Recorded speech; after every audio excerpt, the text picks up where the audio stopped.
Welcome to this lesson on trigonometry. Today, we will focus specifically on Quadrant 3 of the coordinate plane. We will explore how signs for sine, cosine, and tangent behave in this region, and why they have those specific values.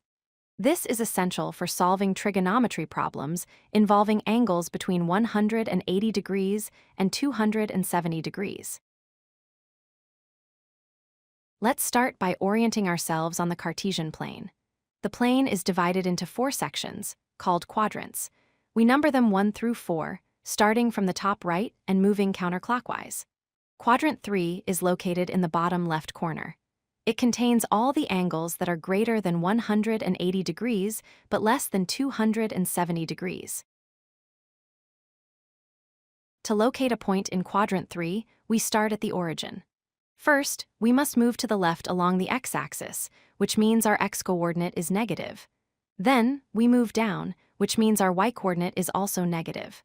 Therefore, any point P with coordinates x and y in this quadrant will have a negative x value and a negative y value.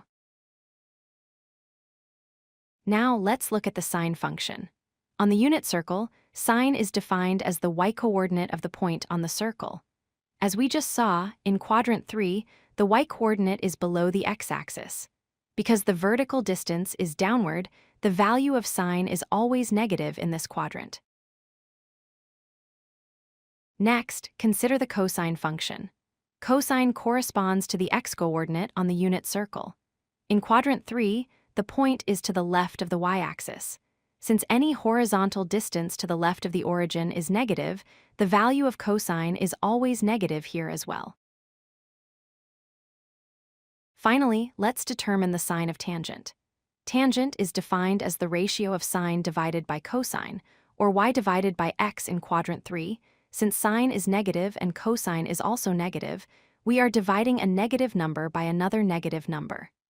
The negatives cancel out, resulting in a positive value. Visually, you can see that a line extending from this quadrant through the origin has a positive upward slope.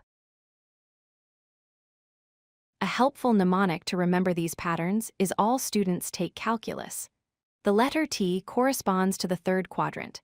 This reminds us that tangent is the only positive function here, while sine and cosine are negative. When working with angles in this quadrant, we often need to find the reference angle, which is the small acute angle made with the x-axis. To find the reference angle alpha for an angle theta in Quadrant 3, we simply subtract 180 degrees from theta. This gives us the positive acute angle tucked between the terminal side and the x-axis. Let's look at an example using 210 degrees. First, we find the reference angle by subtracting 180 from 210, which gives us 30 degrees. We know that sine of 30 degrees is 0.5. However, since we are in Quadrant 3, we must apply the negative sign. Therefore, sine of 210 degrees is negative 0.5. Similarly, cosine is negative square root of 3 over 2. To summarize, in Quadrant 3, the x and y values are both negative. This means sine and cosine are negative. However, tangent is positive because it is the ratio of two negatives. Remember the rule: all students take calculus, where T stands for tangent in the third quadrant. If you like this video, hit that like button and don't forget to subscribe.